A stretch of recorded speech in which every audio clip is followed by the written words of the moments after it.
This video is part 2 in a video series on the history of the Inquisition. If you haven't watched part 1 yet, I recommend you do that before you catch up. For everyone else, let's talk about the Spanish Inquisition. The origins of the Spanish Inquisition lies in the social tensions that emerged out of the High and Late Middle Ages, in what in time would become the country of Spain. These changes was mainly due to political and economical events taking place on the Iberian Peninsula, mainly during the 14th century. Civil war and economic distress stirred religious fanaticism, and several cities saw urban mobs directing their anger against the privileged class and against the Jews. Many unprotected Jews were forced to become Christians, and these newly Christian converts would come to be known as conversos. Since many conversos had been forced to convert to Christianity, many were not genuine Christians, and though they were allowed to convert back to Judaism, many did not feel safe in doing so due to the new circumstances that had arisen during the 14th century, and felt more safe in remaining as Christians. These newly Christian converts were in general regarded with suspicion by the rest of the Christian society, and many conversos were accused for being crypto-Jews. The tension between Jews and Christians continued during the 15th century. From the beginning of their reign in 1474, King Ferdinand and Queen Isabella were determined to maintain the peace between the Jews and the Christians, and one of the ways they tried to do that was by physically separating the two groups from each other. The two groups became more segregated from each other, and in year 1480 the crown founded the Inquisition that would come to be known as the Spanish Inquisition, with the main object to root out conversos in the Christian population who were still practicing their Jewish faith in secret. During the reign of King Ferdinand and Queen Isabella, Jews were several times expelled from their home provinces and had to move to another province in Spain of their choice. This expulsion came to its edge with the Great Expulsion of 1492, when the Spanish crown gave many Jews living in southern Spain an ultimatum. They were forced to either convert to Christianity or leave the country. Many Jews converted, and those who did not convert fled to Spain or Portugal. At the time of the Great Expulsion, the Spanish Inquisition became firmly established, with the object to root out conversos among the Christian population who were still practicing their Jewish faith in secret. The history of the Spanish Inquisition can generally be divided into 4 periods. The first period was between 1480 to 1525. The Inquisition during this period was primarily focused with rooting out crypto-Jews among the conversos, and the way it operated was characterized by ruthlessness and arbitrariness. The second period was between 1525 to 1630. During this period, the Spanish Inquisition became more stable in institutional terms. It was during this time that many of the Spanish regional Inquisition tribunals and procedural methods became well established. During this time, the Inquisition changed its focus from the conversos, and instead focused on countering Protestantism, minor heresies, and social deviances in the Christian population, such as bigamy, blasphemy, and loose moral behavior. The third period was between 1630 to 1725, and this was the beginning of the slow decline of the Spanish Inquisition, that would last until the 19th century. The Inquisition continued to play a role in the pursuit of minor heresies during this period, but played a less prominent and vigorous role than earlier. The final period of the Spanish Inquisition was between 1725 to 1834. At the start of the 18th century, the Spanish Inquisition was merely a shadow of its former self, and its privileged position as a sacred order of society was by now considerably diminished, along with its sphere of activity. During its final days, the Spanish Inquisition was mainly concerned with minor moral matters, such as drunkenness and swearing in church. In 1834, the Inquisition was formally abolished by royal decree.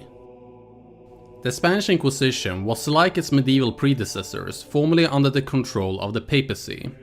However, this was only a formality, and in practice, the Spanish Inquisition was controlled by the Spanish crown. It worked as an instrument of royal policy and remained politically under the subject of the crown for all of its existence, with the kings of Spain being the ones who were appointing the inquisitorial staff. Unlike its medieval predecessor, the Spanish Inquisition was geographically organized into different regional tribunals. In the beginning, the tribunals were placed where a particular Judaizing community was thought to exist. When the tribunal had finished its work, it could be moved to another location. As time went on, more tribunals were established all over Spain, the last being the Tribunal of Madrid, which was established in year 1640. Each tribunal was assigned a district that it was responsible for. Above the regional tribunals were the Inquisitorial Council, known as the Suprema.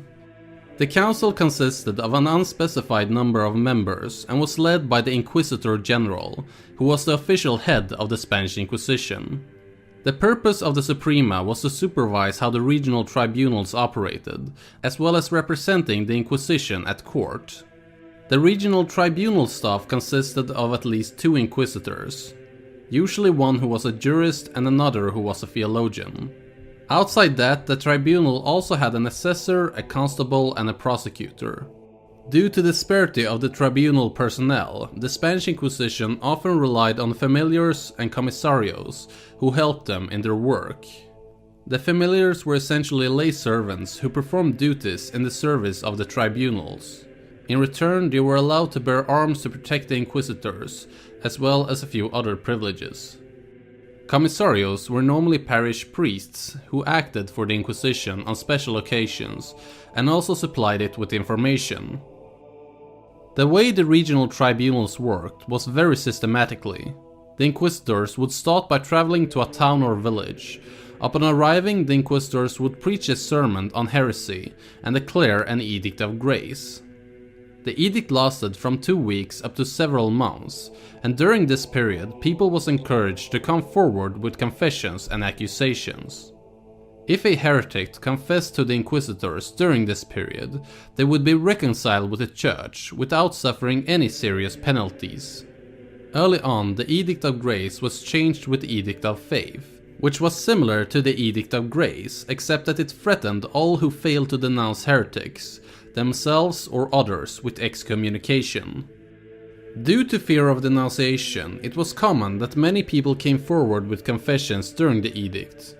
Once the edict had passed and the inquisitors had assembled evidence against an individual, and the evidence seems to indicate a case of heresy, the inquisitors issued a command of arrest, taking the accused suspect into custody. Once the suspect had been arrested, the suspect's family was formally notified that it might use its power of attorney to obtain a defense for the accused. The accused heretic was jailed until the hearing was complete. If sufficient evidence was accumulated against an accused person who did not confess, the inquisitors had torture at its disposal. However, as with the medieval inquisitors, the inquisitors of the Spanish Inquisition rarely used torture during their interrogations, and when it was used, it was very restricted. Confessions gained under torture were never accepted as valid, because they obviously had been obtained by pressure, so a suspect that confessed while being subject to torture therefore had to repeat the confessions later while not being subject to torture for the confession to be valid.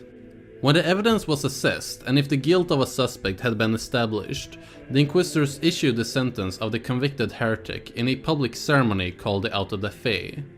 The purpose with the auto de fe was to reinforce the faith of those who observed it, and to celebrate the penitence of those who participated in it. The sentence of a convicted heretic could range from dismissal of charges, confiscation of goods, imprisonment, and exile, among other things. The most common sentence for a convicted heretic was reconciliation with the church, that often was followed with conditions attached to the freedom of the convicted person. This could include the need to wear a distinct garnet called the San Benito for a specific period of time, the need to make a pilgrimage, or to participate in liturgical ceremonies. In the case of convicted heretics that relapsed or refused to repent, the most common response by the Spanish inquisitors was to hand over the heretics to the secular authorities, which pretty much always ended up with the heretics' executions. The fall of the Spanish Inquisition was a slow process. In the early 18th century, the Inquisition was a mere shadow of its former self. It was dramatically understaffed, underfinanced, and uncertain of what its purpose were, since the groups it originally had been created to persecute was long gone. Nearly all of the trials it held by this time concerned moral offenses rather than heretical, and its sphere of activity was actively shrinking. The invasion of Spain by Napoleon in 1808 and the establishment of Joseph Bonaparte as the King of Spain hastened its demise. Between year 1810 and 1813, the Inquisition saw its privileges suppressed and its legal powers abolished. The Spanish Inquisition was revived after the Napoleonic Wars in 1814, but it was clear that its days were numbered. In 1830, the papacy revoked the Inquisition's powers in matter of heresy, and in 1834 it was formally abolished by royal decree.